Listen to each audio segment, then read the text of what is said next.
Hi and welcome to Let's Talk About Cities, a podcast dedicated to making complex topics in architecture and urban design more accessible. In today's episode, we'll talk about self-initiated housing, starting by trying to find a definition, giving some historical background information, and exploring the different motives why people engage in projects like that. We will discuss the different ownership and financing models and also go into detail with one self-initiated housing project that was realized in Vienna in 2015, Lisa. We will also discuss self-initiated housing more critically and explore why it's not available to many. I'm Katharina. And I'm Matthias. We hope you'll enjoy today's episode.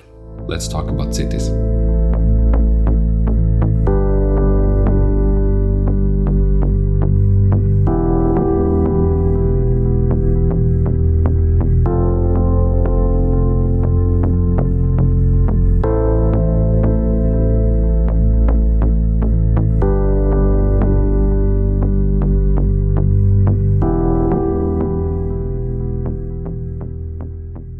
Baugruppen are defined as a collective term for all construction activities that are neither carried out by a single private builder nor initiated by a public or private developer. That definition is from Simone Kleser, who wrote about Baugruppen in an architectural magazine. And I think it gives a good introduction to what Baugruppen means. To be honest, we found it quite difficult to find a proper definition for today's episode. And after some research... And a translation, above all, perhaps. Yeah. And also because even between Germany and Austria, there are two different words being used. Baugemeinschaft and Baugruppen. Exactly. So for all German speakers out there, you might understand our struggle, but... we now agreed on self-initiated housing for today's episode, and there's many more, but I guess we'll just go with that one for today. Yeah. And to maybe describe it in my own words, I think, or how I would describe it to my friends and maybe family, it's a group of people coming together that share a certain interest and that want to develop a building together, where they also will be living later on together. And they either do that all by themselves or collaborate with the developer. And later on, either buy the house again from this developer, but will go later on. Yeah, you'll explain these two different models, right? But you've also looked into the characteristics of different types of self-initiated housing associations. So could you? Yeah, I'd love to.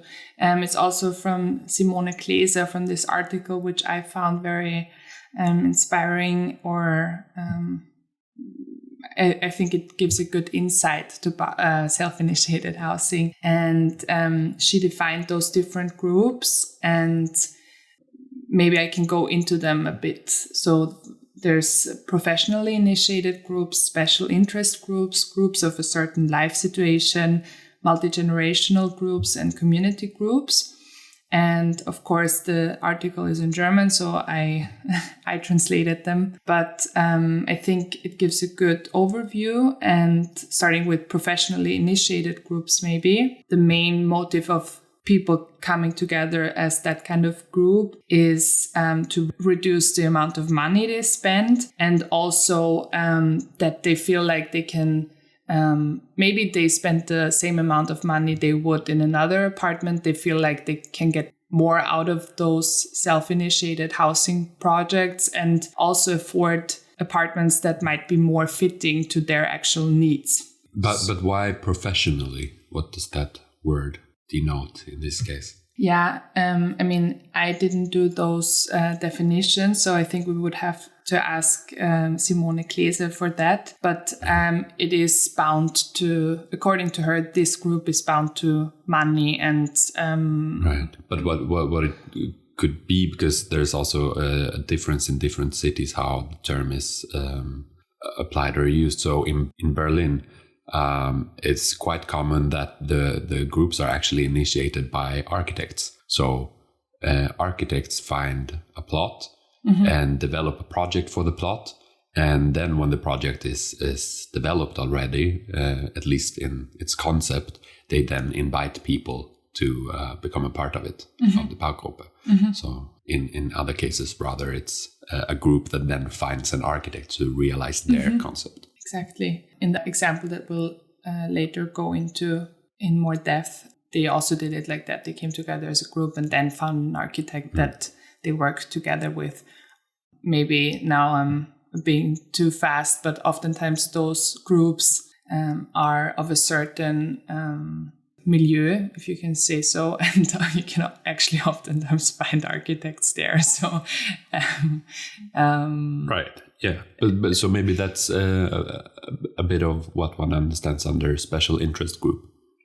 Yeah, they share a certain lifestyle, one could say, and she argues that they have a certain idea of how they want to live, and also maybe put an emphasis on a certain topic, like sustainability is oftentimes one, could also be diversity, for example. If it's sustainability, they want to put a special emphasis on being energy efficient and ecologically friendly.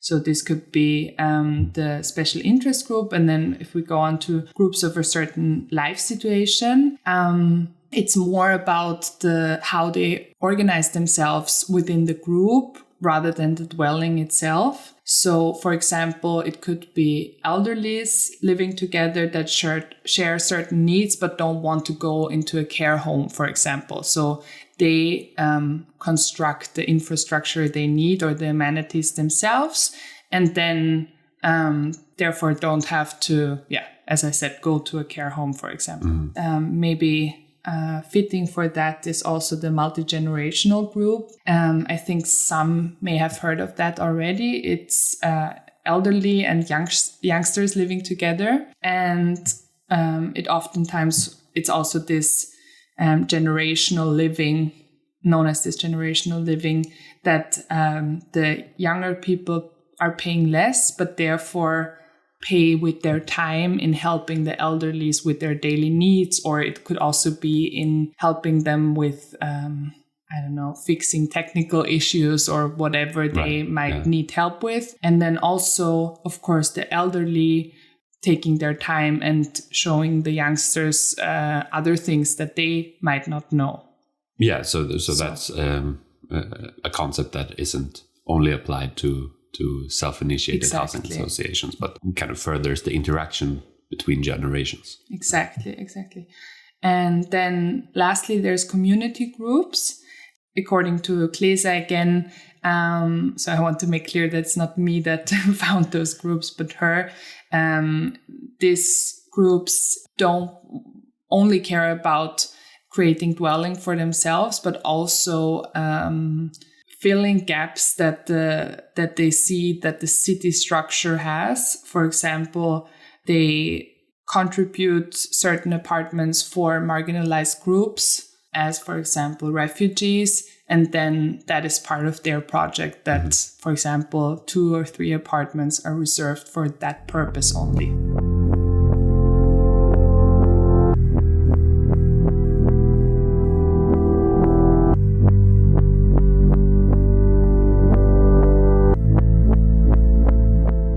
So I think that was an overview of what there is, and I hope that by now you have a better idea what self-initiated housing is. But maybe we can take a step back and actually look into the history of co-living and self-initiated housing. Matthias, maybe you want to explain a bit about that. I know you read a lot. Yeah, I mean, there is a larger context of co-housing or collective housing. One might ask if it's a new phenomenon with Baugruppen, so we thought giving a bit of the development history can help to understand where the roots of the concept lie. And it may be argued that the concepts of self-initiated housing, to come together and build something together, and co-living as well, are as old as civilization itself. By their definitions, they definitely apply to housing structures that were in early tribal and nomadic societies. But we will concentrate here on their modern origins and use in apartment buildings. So one of the earliest examples of co-living is Centralbygningen in Copenhagen. It was built between 1903 and 1905. It's a 5-story building with 26 apartments, and it's an independent part of a larger complex. It used to have a swimming area, a central kitchen, a cold storage space, and a washing room in the cellar, as well as staff and food elevators to the apartments. A similar concept was realized with Hemgården in Stockholm in 1906. Its purpose was to achieve lower costs, higher standards, and more time for the residents, especially for the women, who it was hoped would therefore have more time for employed work as well as caring for their families.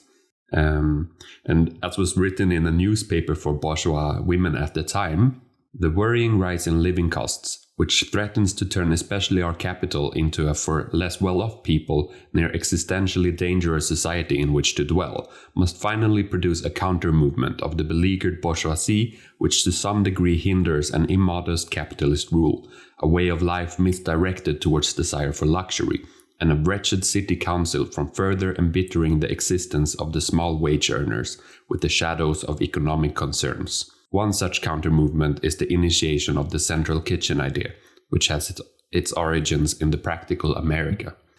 So to me, it sounds really like a movement or like activism taking place. And yeah, certainly. I mean, that was part of the zeitgeist of organization of the working class. Here it's a bourgeois newspaper. And I think that's very interesting because it has a very strong link with the Baugruppen or self-initiated housing associations of today, which we'll get into more later. But this idea of reducing the time spent on, for example, cooking by having a central kitchen with food elevators to the apartment, so that the women could either spend more time with their family and their children, or also actually working, which then, of course, through the First World War also became more prevalent as the men were off fighting in the war. But those were ideas at the time also driven heavily by social democratic parties that would then, after the First World War, obviously have a lot of success. Therefore, it actually fits very well to our previous episode of Red Vienna, I think. Yeah, and you can see that this idea of sort of different forms of provision of housing were very prevalent at the time. So if the Red Vienna was an example of top-down kind of paternalistic provision of housing, the state taking care of the needs, this is more the bottom-up approach of people taking it into their own hands. And also having a demand of how they want to live and sharing those ideas, how they want to improve their own living situation and wanting to be part of it. Yeah, precisely, which obviously is also an effect of paradigm shifts of the previous and beginning centuries of the individual gaining importance. But the above examples that we gave of the one kitchen houses are examples of co-living houses or kollektivhus, which they're known as in Scandinavia. And those were followed in different ways throughout the century, like the Isokon in London, for example. But they lacked the aspect of participation in planning. They were still ideas mainly proposed by architects to try them out. So they still have that top-down element. And it's more difficult to find the modern origins of self-initiated housing, where the people themselves participate. So as we mentioned in the episode about Red Vienna, there were, for example, housing initiatives born out of desperation during and after the First World War, the Siedlerbewegungen, and the wild settlers. But those were rather detached houses or row houses, and we want now to focus on self-initiated housing in the form of apartment buildings. And that appears to stem out of several different historical movements and also further socio-cultural paradigm shifts. So, for example, there are the housing cooperatives, which have had worldwide success. And in Austria and in Germany, they are particularly common. In Austria, they make up 15%, and in Germany, 10% of the respective house markets. Their origins date to the second half of the 19th century, as cooperatives were founded to supply the working class with affordable housing. And after a new law lowered the liabilities of cooperatives and conditions for loans improved in 1889, they became more viable and grew in numbers. And then after stagnation during the First World War, they became prominent again in the 20s, before inflation and financial crisis again made their implementation difficult. But maybe you can go a bit into the difference between housing cooperatives and self-initiated housing. Yeah. So one difference between cooperatives and self-initiated housing is in the possibility for participation again. Housing cooperatives are often larger associations, sometimes very large, that build housing in which people may live, provided they have bought a membership in the association. And there isn't necessarily an active participation and self-initiative in decisions of what and how to build, but rather representatives who are chosen by the members who run the association. And another difference is in the principal purpose of the model chosen. So housing cooperatives were formed mainly as an economical counter-movement to the unsustainable housing market. Self-initiated housing models, while oftentimes also cheaper long-term than other options on the housing market, can have many different purposes and goals, just as you explained with the examples of the different kinds of groups. The roots of self-initiated housing are also found in the communes and shared accommodations popularized in the counterculture movements of the 60s. Examples of those range from squatters, Israeli kibbutzim, and flat sharing to eco-villages, ashrams, and other utopian communities. But unlike such initiatives, self-initiated housing groups are not principally driven by political or cultural aims, and they don't seek to establish communities separated from mainstream society. Rather, they seek to be integrated with their surroundings and are driven by pragmatism.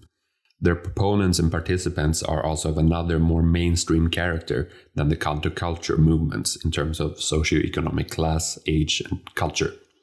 So the roots of self-initiated housing are actually quite far back. But maybe you can talk a little bit about examples that are more recent and are comparable to self-initiated housing or alternative models.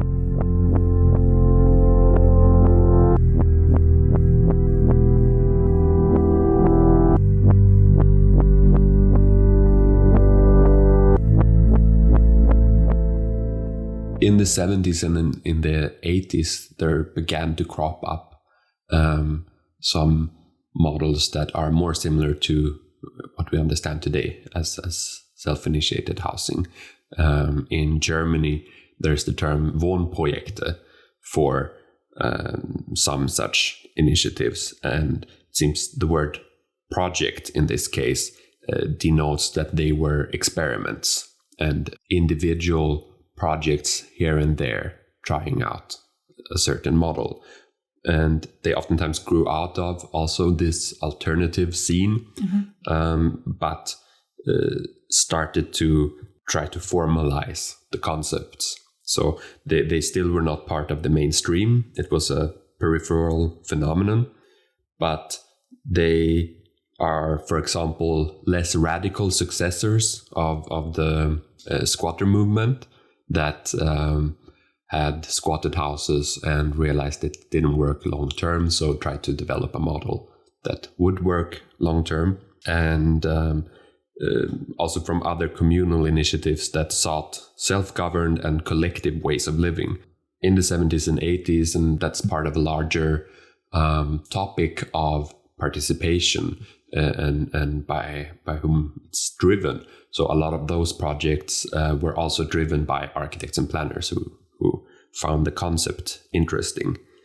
I think a broader discussion on participation in planning, on its virtues and its discontents, would really be useful as context for this entire episode, but it would also completely go beyond its scope. So we can make a separate episode about that. But it's something I think is very interesting.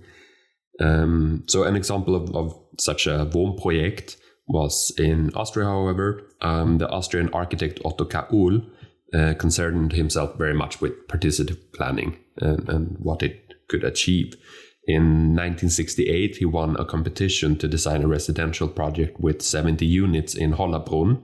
And inspired by the Dutch SAR, which stands for Stichting Architecten Research, he involved the future residents in the planning and realization of the building. So the principle of the SAR was to employ a high degree of industrialized methods in the construction of the load-bearing systems of the building, and that would leave room for individualization of the rest. Mm-hmm. And what happened with this project? As I remember, it was quite successful in its aim, precisely that of employing a high degree of industrialization to achieve flexibility within the building, but also in involving the residents. So Uhl also then, for example, tried this process in Gemeindebau, so in social housing, which was very special, of course, because social housing has a strict kind of process, and to begin also in social housing to involve future residents in decisions was very innovative. Mm-hmm. And also difficult. But so he did have some success with this. And then roughly 10 years after that competition in Hollabrunn, he was contacted and hired by a group of young families. And they wanted him to help them to design a house for them to live in together. And they wanted to have a say in all decisions in the process. So here he had already made a reputation and then, however, was contacted by a group. So that's one of the very earliest examples, I would say, of the self-initiated housing. And the name of the project is Wohnen mit Kindern, so living with children. And as it implies, the aim was a building especially suitable for families with children. It has 2 playrooms, workshops, and a table tennis room. It was also a further experiment in flexibility, so it allowed for the adaptation of walls and even of the ceilings to specific needs or wants. Mm-hmm. If we're already in Austria, I think super many people have heard of the Sargfabrik. And I think it would be really nice if you could go a bit deeper into that project, as it also is not only well known, but also goes a bit further back in history. Yeah, exactly. So it's the largest and perhaps best known example of self-initiated housing in Austria. Der Verein für integrative Lebensgestaltung, so in English, the Association for Integrated Lifestyles, was formed already in the mid-80s by a group of people looking to find an alternative to the expensive housing market. And they also wanted to get away from the focus on traditional family units. The architects, the collective BKK2, are themselves also members of the association, and they together planned within the association, realized, and are now still running the project. It was finished in 1996 and has an abundance of shared spaces such as roof gardens, a swimming facility, a daycare, and a restaurant, and some of those are even open to the public. Mm-hmm. And as I remember, there was also a second project, Miss Sargfabrik, just nearby, exactly. Right? Yeah. But that came later on. It came later on to sort of, I believe, fill in some gaps. They added some more public spaces, for example, a library, but it was also a matter of increasing the number of flats to improve the economy of the association. Mm-hmm.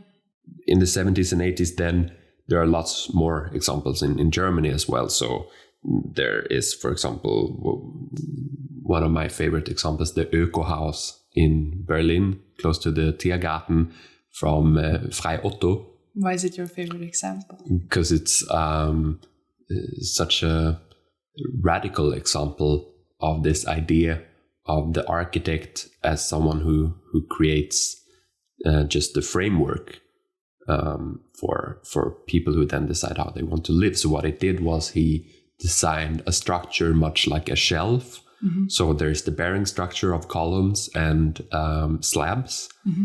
and also the installations, but nothing more. So there's this shelf, basically, which then 9 different architects, I think it was, or even 9 or 12, together with their respective clients, filled.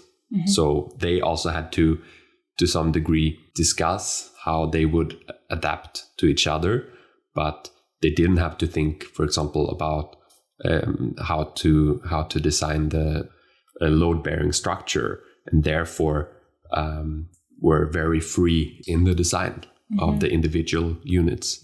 I think I really understand what is so intriguing for you when it comes to that project.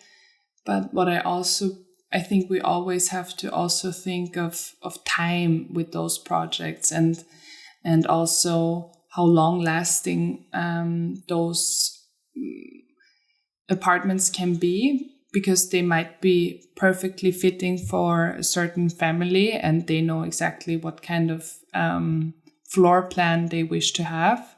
But what happens after, and what happens, is the structure and the construction so flexible that it can be rearranged? Or yeah, I mean, that's the point. Then if you look at the example of Ottokar Uhl, with having the load-bearing structure is not easily changed, but of course, yeah. But then designing it that way allows for a large amount of flexibility inside the flats, and not just in the initial design, but also in the future. And also in the example of Frei Otto, the load-bearing structure is there, the framework is there, and then there's a very large degree of freedom within that. So those are examples of experiments that were prevalent in the 70s and 80s, but then it took a while for these concepts to reach a large enough audience, and also enough acceptance to actually start to be incorporated also in city planning authorities, for example. And there again, the roots are in Germany, and in two cities in particular that are considered pioneers. And they are Tübingen and Freiburg. So in the 90s, they took very different approaches and are therefore also very interesting. They each had basically the same situation. So after the Wiedervereinigung in Germany, the French troops that had been stationed there in a barracks area in Tübingen and in Freiburg since the Second World War left the barracks. And so they were empty, and the areas were to be developed. And in the case of Tübingen, the initiative came from the city government. The planners envisioned a dense and mixed-use city of short paths and small lots, which was also quite early, because those are things that we hear all the time now, the city of short paths and small lots that lead to a lot of diversity in the architectural expression and so on. But they already then wanted to do this, and the developers, the investors and professional developers at the time weren't that interested, especially in the small lots and mixed use programs. They didn't really see profitability in that, or also saw difficulties in the execution of it. And so therefore, the city government of Tübingen and the planning authorities saw precisely small and private associations as a very fitting alternative to develop these plots. And so that's what they did. They made sure to prioritize these small private housing associations and supported them a lot in the development. And it turned out to be a great success. So they achieved a high diversity in the architectural expression, very dense neighborhoods, oftentimes a focus on ecological sustainability and a very high standard. But despite all of this, they would also achieve up to 20% cheaper apartment prices compared to the existing market. And what about Freiburg? How was it there? So in Freiburg, the initiative came from citizens. It was already clear that the French troops would leave the barracks area, and there had already been in Freiburg protests because there was for a while a debate about whether to build a nuclear power plant. So there was already this citizen structure for debate, discussion, and protests. And in 1992 already, some ideas were formed by the citizens for how to use this military barracks area in the future. And they envisioned also, a city of small paths, a high focus on sustainability, ecological sustainability and diversity. And then in 1994, there was a civic association called Forum Vauban e.V. that was created. And at first, there were just a few people, but they successively grew and managed to massively influence the planning of the area in accordance with the goal of ecologically sustainable development. So in the end, it has car-free neighborhoods, which was also very innovative and early. At that time, for sure. Yeah, and it also has the first multifamily passive house in Germany. And self-initiated housing associations then were again prioritized in the allocation of plots before investors. And that also led to furthering other projects with an ecological profile. And what would you say, what kind of effect did those projects you talked about now have for today or for later on? They had a very large effect as other cities in Germany, but also abroad, saw how this concept could be applied at an urban planning scale. So in Hamburg, for example, where there were a lot of squatter movements in the 60s, 70s, 80s, there was an interesting case of, for example, on the Hafenstraße, by the harbor, obviously, where a house was being squatted, and the city government and owners of the house several times tried to remove them, but after a very long struggle, they managed to be allowed to actually buy the house and then to start to renovate it to become livable. And that also was a good example of how to get along with these squatter movements. In Berlin, it was similar in the 90s. After the fall of the Berlin Wall, there were a lot of empty and rundown flats, especially in the eastern part of the city. And oftentimes they would be squatted.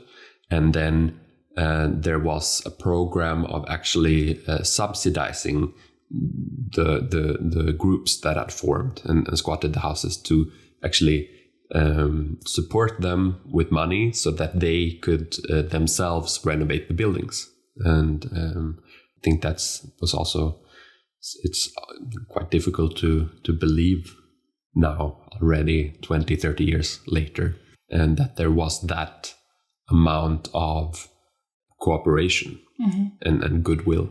So in Hamburg then, since 2003, there's even been an agency of the city planning department that is entirely dedicated to self-initiated housing.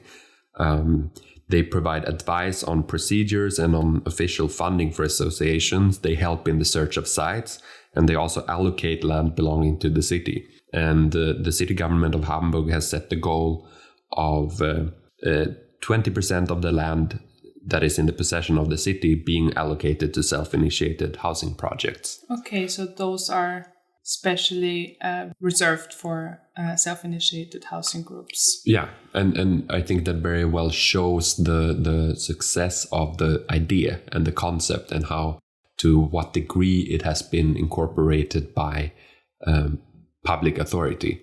Yeah, like the shift, how it's also being perceived by the city, and that it's not some funky people coming together and having some crazy ideas, but actually that they are taken seriously. Exactly, which is also very important, because in the 70s and 80s, when you had these individual projects, they were largely pilot projects again and again, meaning they had to sort of always start from the beginning and learn and deal with the problems that would arise. But if you have a structure, either public, or it can also be obviously a non-public network, which sort of collects this know-how and this knowledge and supports people that want to get into this, that is, of course, very positive. So in Austria, for example, there's not such a thing of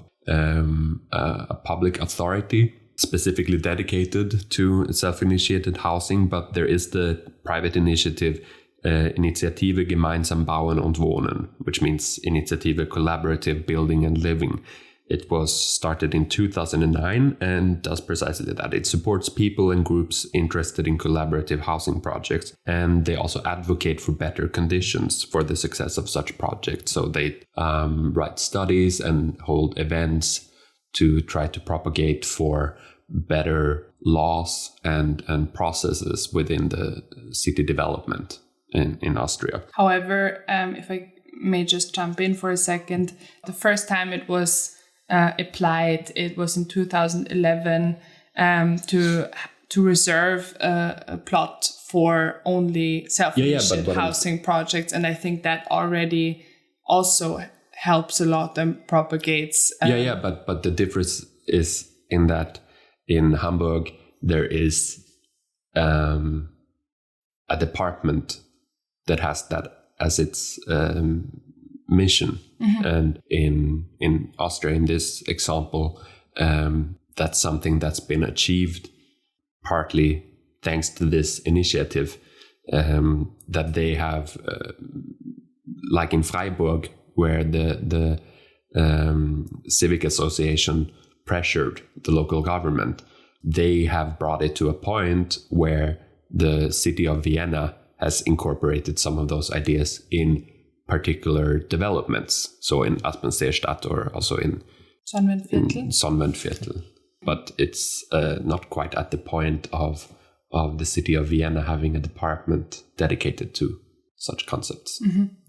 But anyway, there's an increasing number now of projects that are being planned of self-initiated housing, and also some very interesting ones that have already been finished in Vienna. And one of them, Lisa, we will take a closer look at now, and it's also one that we've visited.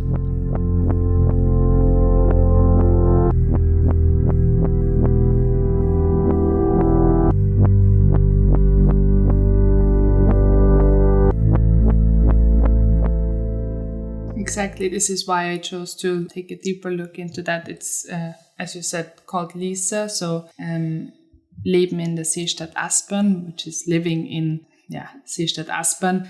For those of you who don't know Seestadt Aspern, it's an entirely new part of the city that has been developed the past, more than 10 years now.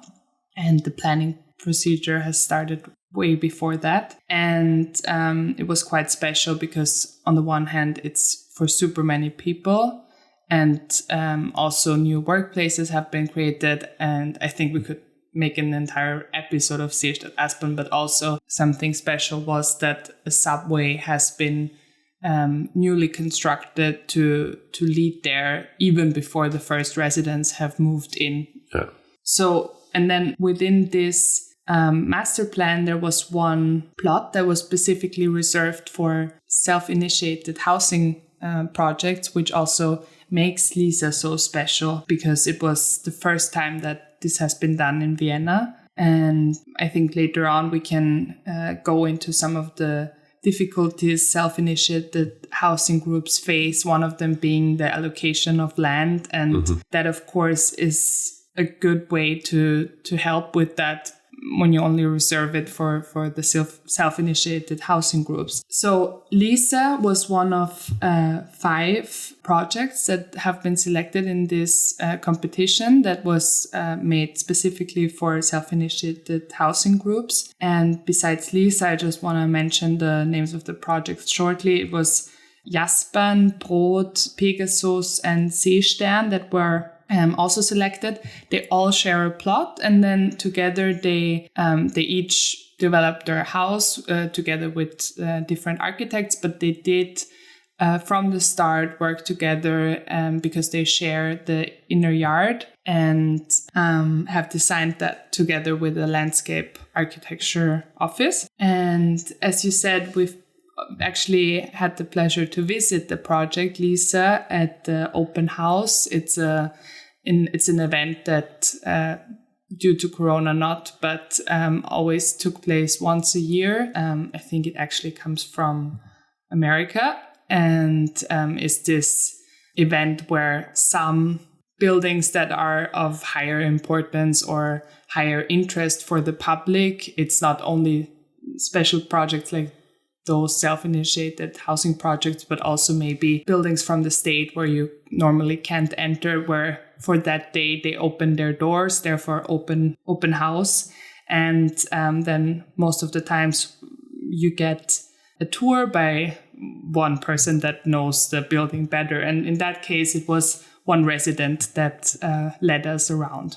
So therefore we got a better insight on this project, and therefore also chose it to talk about in depth for the podcast. So to just talk about the architecture a little bit. In total, there are 42 residential units and 2 shared flats for elderly, and also 6 commercial units in the ground floor zone. And all flats are oriented north-south with access to the apartments through the south-facing balconies. And that, of course, leads for the people meeting in those, it's like the hallway of the house just being outside and also being in the balconies. And that also leads to a lot of openness and meeting your neighbors quite regularly, which of course bounce back to this strong emphasis on having done this as a group and also having a strong bond with each other. I remember when we talked to one of the residents, she told us that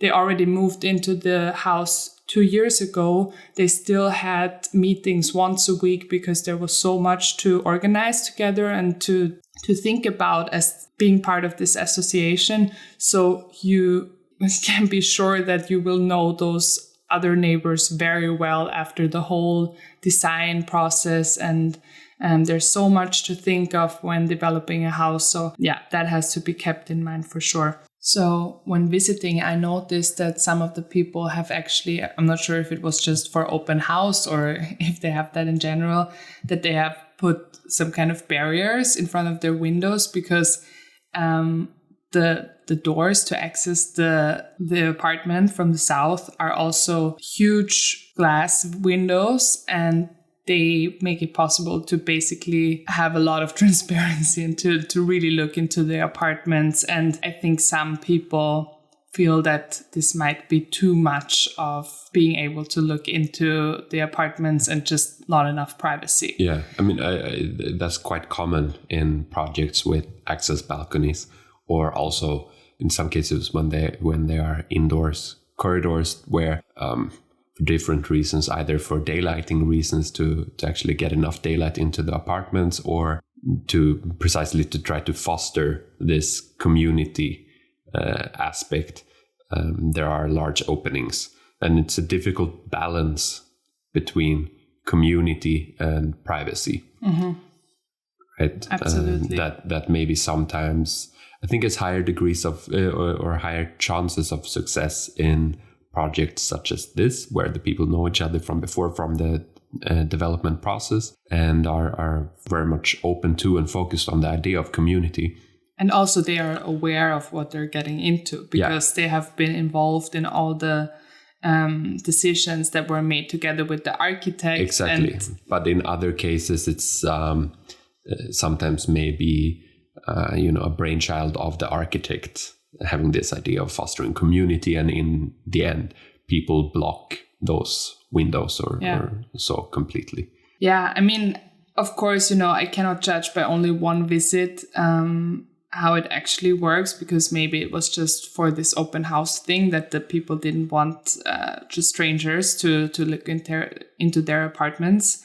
I guess oftentimes what happens with city planning projects that are so interesting to so many planners that they get visited so many times. There's so many surveys being done that the residents at some point just feel very fed up with all those questions and sue animals that are being watched kind of. And how do you work in this environment? Or at least I got that feeling also from the whole Seestadt Aspern itself, or those pioneer projects that are being very visible to the whole planner world. Yeah. I mean, I think it's a case of boundaries being blurred between private and public, and also in the sense of the fact that you have to spend a lot of time and energy on the project even after it's finished. So the boundary between what is work and what is free time is also in a way blurred, because it's almost like a work in itself to be part of such a project. And therefore, I mean, obviously, they also have a lot of shared spaces. Yeah, I just wanted to go into that. They have organized themselves in different working groups, and each of them take care of a certain topic, one could say. One of them being finances, the other one being communication to the outside, and also those shared spaces. And always in the self-initiated housing projects, when it comes to shared spaces, I think it's so cool what they offer, because like the normal thing that outside of those projects might be, I don't know, a washing room, for example, how it's very common in Sweden, or a room to store your bike. But they are really thinking about what they want, and as a community can create really great spaces. For example, in Lisa, they offer a variety such as rehearsal rooms, a workshop room, a sauna even. And what was especially fascinating for me was the food cooperation, and they are buying from farmers, such as things that can be stored, like wine or other drinks, or oats or rice or whatever, stuff like that. And they have this room, and then you can just have that as your private supermarket kind of, and go there and be like, okay, my name is so and so, and I'm writing my name on the list and how many bottles of wine I took, for example. And it's this system based on trust, because they all know each other. They know that the system only works when they can trust each other, and I think it's really great. But the point I wanted to make about the boundaries between public and private with the shared spaces is that in the shared spaces there is a sort of boundary, because they are viewed as shared spaces. So it's quite clear that if you're there, you're in a, let's say, semi-private sphere. But the access balconies aren't necessarily so. Mm-hmm. Those are circulation spaces, much like any kind of a staircase or elevator in any building, where you're not necessarily in the mood to run into someone. Yeah. And if you couple that obviously with the fact that they have large openings towards this space, well, you can imagine if your apartment door was made of glass and anyone in the staircase could see into your apartment, it's quite a different thing to having designated shared spaces. Yeah, one has to be really open-minded for that and wanting to commit to that. But I think now that you talk about boundaries, I guess we'll also go into detail with that later on, when maybe finding some of the points that can be criticized with self-initiated housing.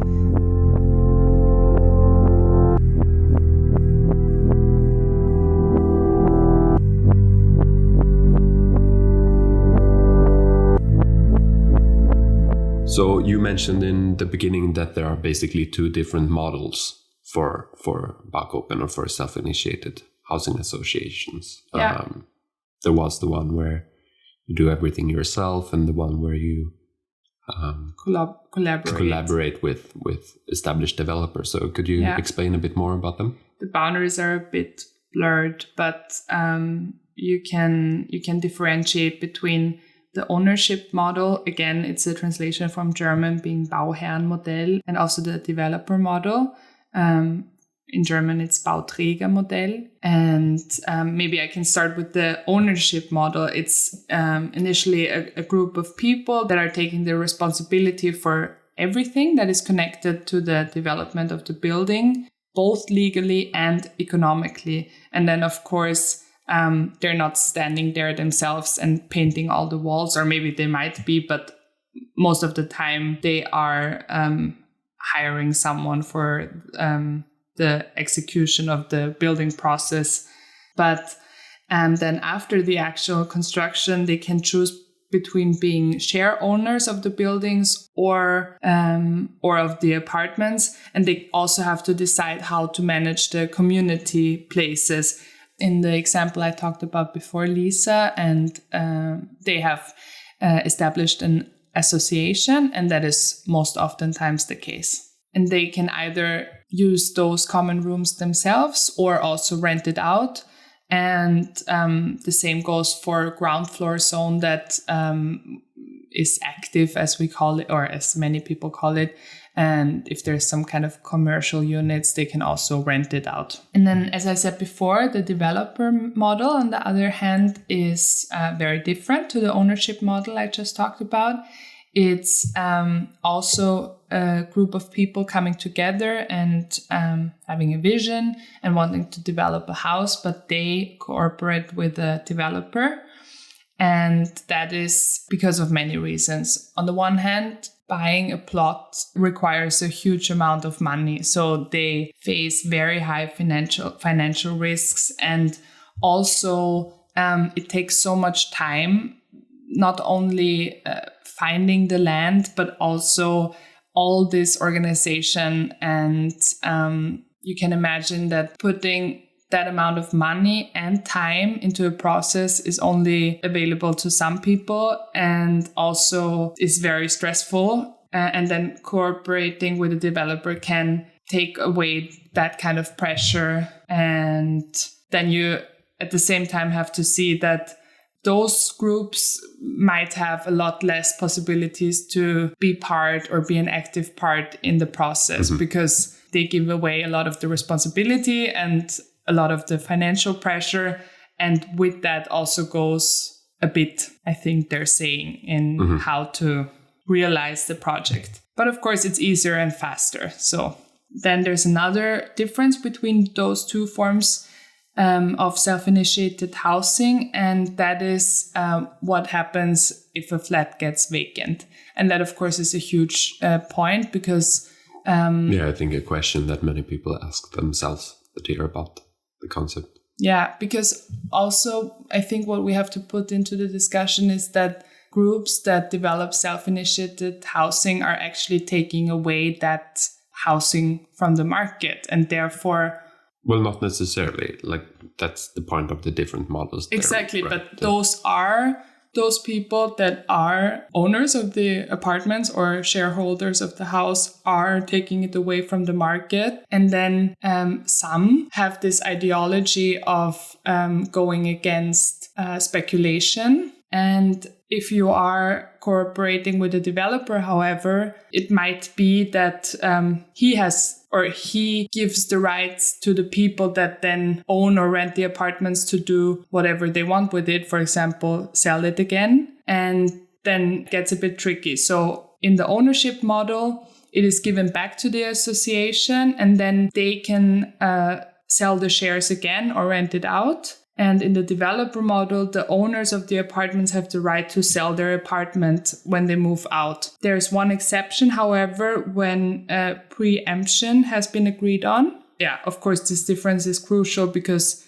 only preemption then can counteract speculation. Well, preemption, or in the case of the ownership model, because when you say they sell the shares, it is that they sell the shares back to the association. Yes. And then the association can sell them to someone who wants to move in. But that gives them a degree of control over who moves in. And it's not done on a speculative basis of earning a profit, but rather of having someone who fits this very particular group that has gone through this process together. So if someone new wants to move in, they want to make sure that they are compatible with the other people living there and the entire philosophy of the project. And that is such a huge point in many of the self-initiated housing projects I know, because it's not as easy as one thinks to get into this group. Kind of, you have to be of a certain age or have certain skills or knowledge and or personality. Yeah, I think just being interested in the plot itself is you're not gonna make it in the group. As you say, it really requires certain skills or personality or other that you're from a certain age to get into those self-initiated housing groups. They really know who they want or who fits in and who doesn't also.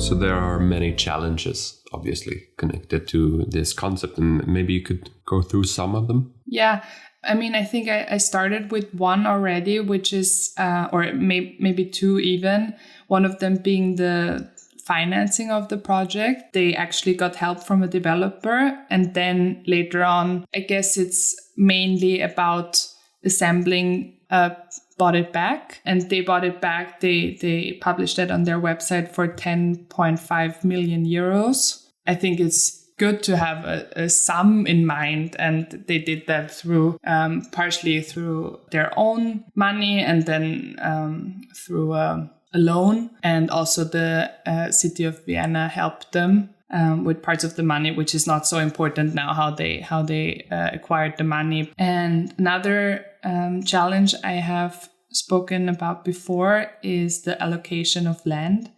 I think just having an idea of where to search for it, like on the free market, is super hard, because professionally organized developers do only that and have a lot of experience. And not only that, but also probably have larger margins, because they are looking for a profit, and therefore can afford a higher price for the plot. And the prices for plots are increasing very rapidly in most larger cities. Mm-hmm. Yeah, but I think it's really not only about the money, but also the finding of the plot and sure, yeah. Being in competition with those developers is quite hard, because they of course have, as I said, a larger expertise, but also a larger network. And sure, yeah. And then I'm it not really sure helps if you with such a thing as in Hamburg, where the city government have set a goal for how many should be reserved, how many plots should be reserved for self-initiated housing groups. Absolutely. And now I just want to go a bit back to what I already started to talk about before.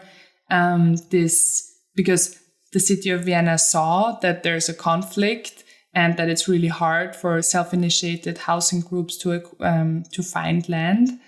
And therefore, they started to do competitions or like to reserve plots, as I said before.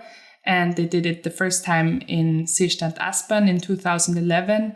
And it was a concept competition. So the groups didn't have to have ready-made projects, but they had to talk about like who is within the group, what are their main interests, and also what makes the project stand out maybe. And like have a concept.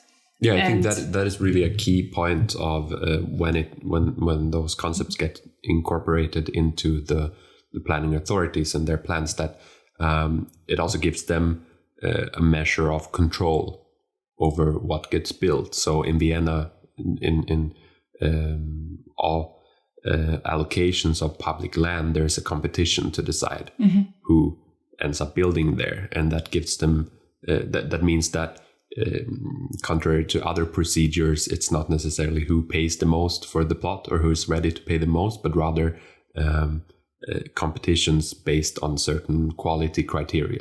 Yeah, they had a catalog of criteria, and also the stability of the group played a huge role there, because now we can go to the third main challenges. The conflict within this structure can of course occur, because it's most of the time people with maybe they share a certain vision and interests, but of course, when many people come together, they put a lot of money inside, they put a lot of time inside this project.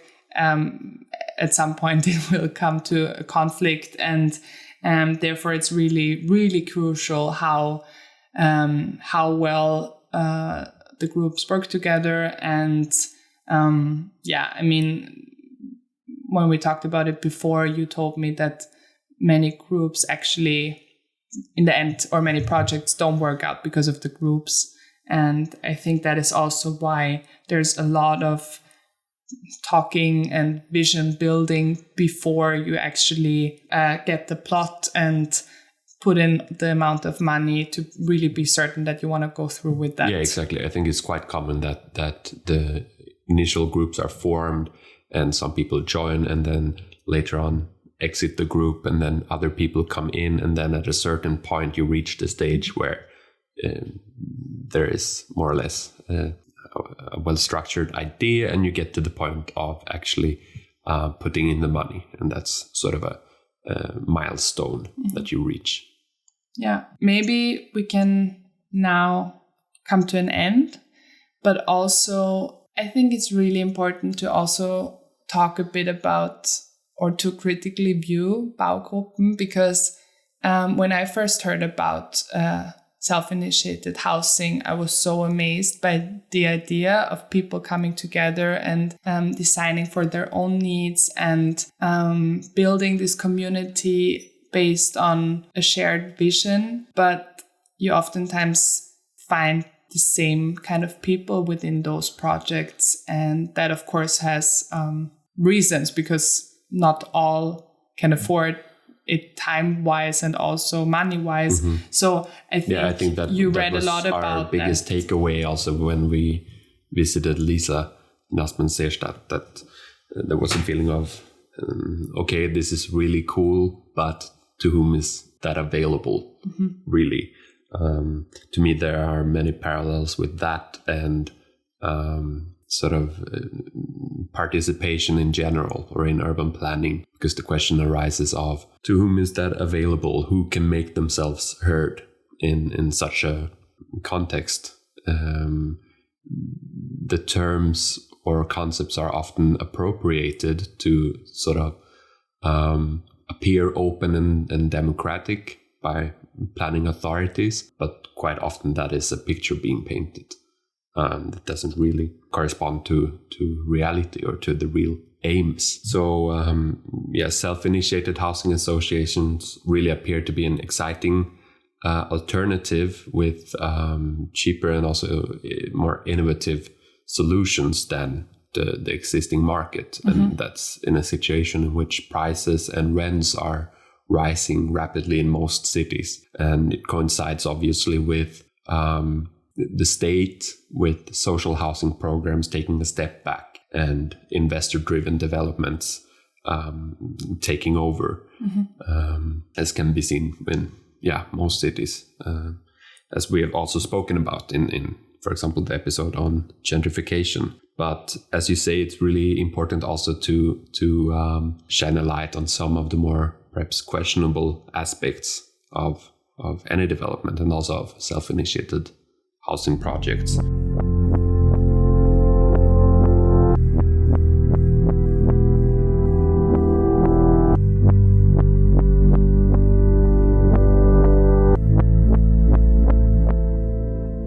So the most obvious ones are economic aspects.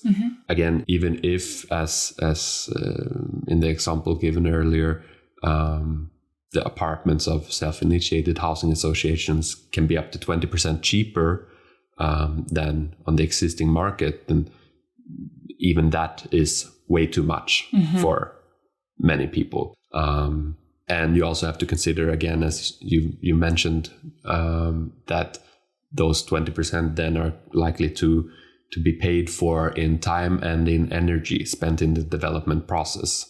And that also isn't available to anyone. Absolutely. You have to find who has the time in their, after work or between taking care of their children or other activities. So it's still quite an exclusive alternative. And also on a larger economical scale, most self-initiated housing associations consist of private properties rather than rental apartments. There are exceptions, but generally that's the case. And that means that, say, as you mentioned, it's difficult to find land. So quite often, depends on where, but in Berlin, for example, many of the self-initiated housing associations end up building on very central plots that are too small or tricky for larger developers to develop, which means that they build on plots in the center of the city on which otherwise social housing might be built, and where there might be a precarious socioeconomic milieu already.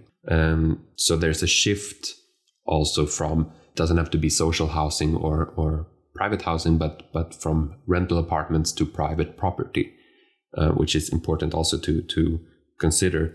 And in the cases where this is also subsidized by the government, it means that tax money or also support in terms of advice or so is provided by the public authorities for something which ends up being private property. And I think that is also very, very important to think about. And furthermore, if they are, as is often the case, financing the projects with the help of loans from banks, it means these subsidies are in the end going to the banks.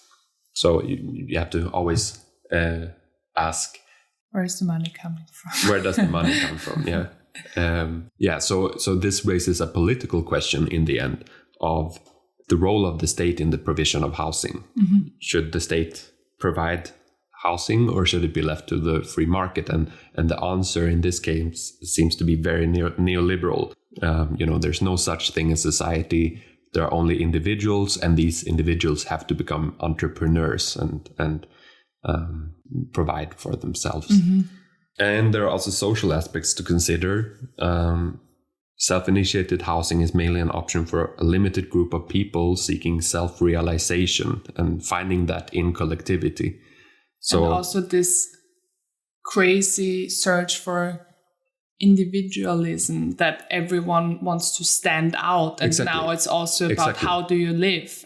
So there's also, of course, the debate about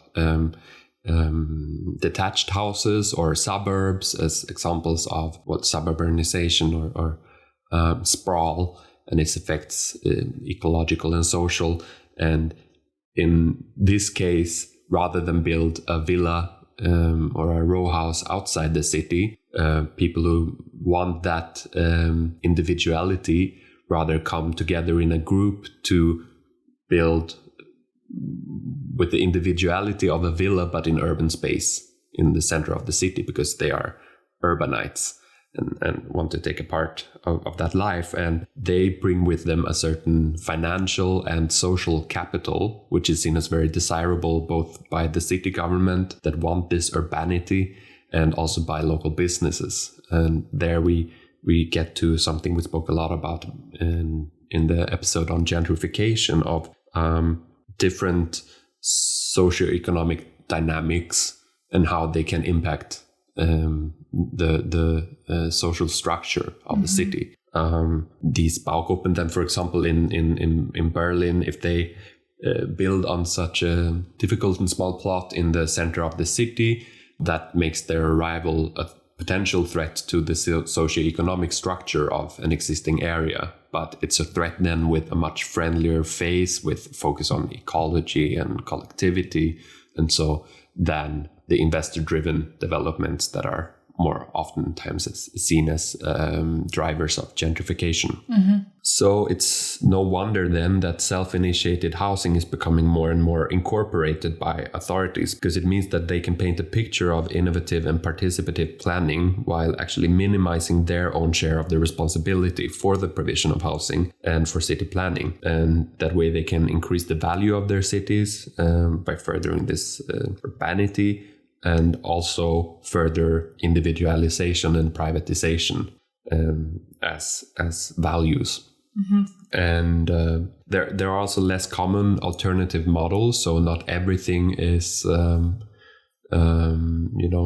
all self-initiated housing projects are consist of private properties. There are also rental apartments sometimes. The German Mietshäuser Syndikat, or also its Austrian equivalent Habitat, are examples of that. They have made a conscious decision to remove the buildings and the apartments that are built from the market, but really so.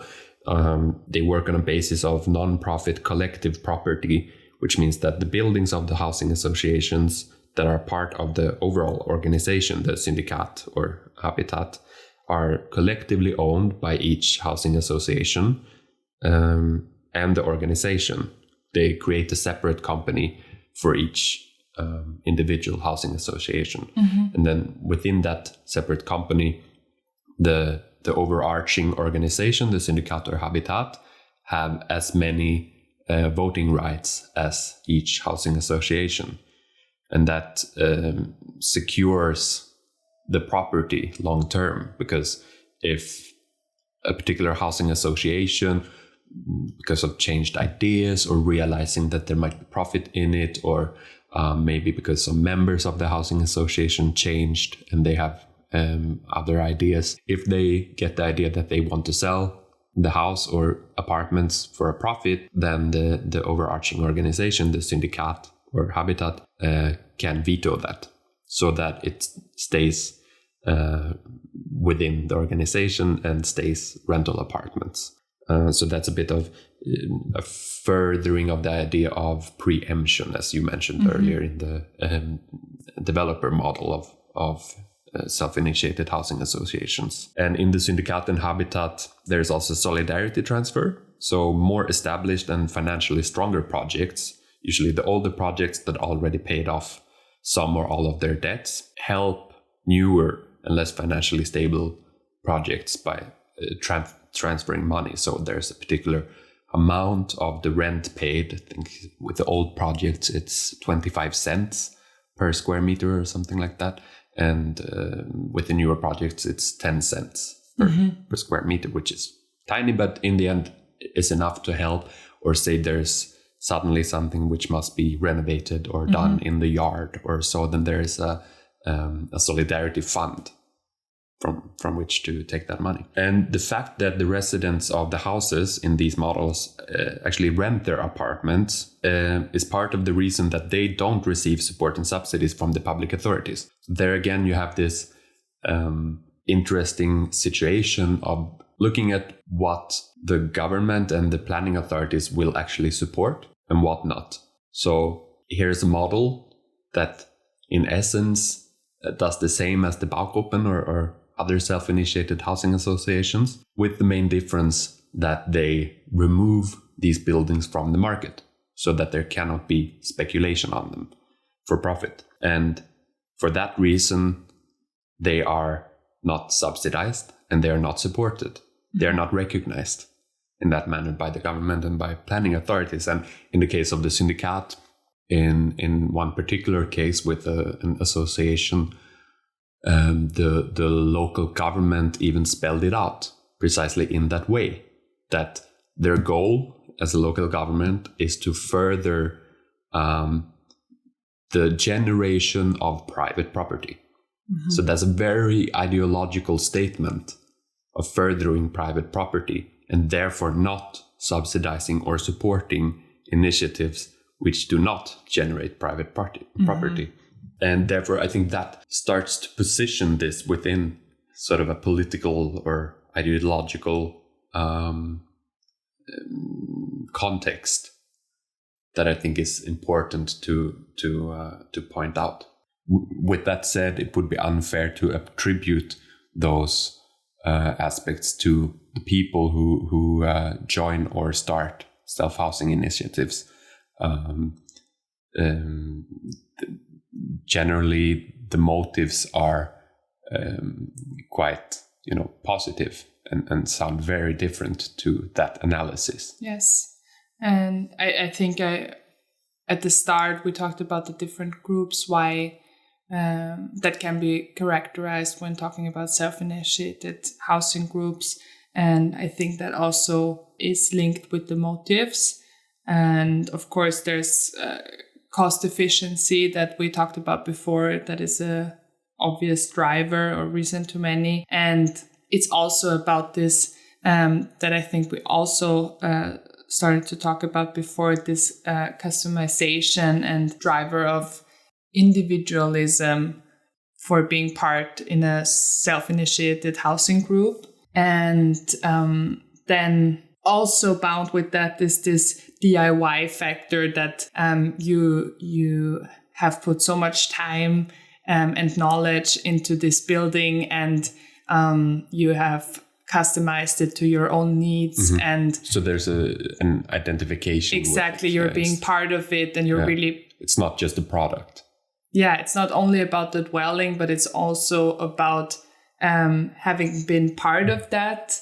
That also leads to the third main motive one can argue for, which is communitarianism. And that is defined as, and now I quote from the Stanford Encyclopedia of Philosophy, the idea is that human identities are largely shaped by different kinds of constitutive communities or social relations, and that this conception of human nature should inform our moral and political judgments, as well as policies and institutions. And I read this one article where they talk a bit more about the motives of self-initiated housing groups.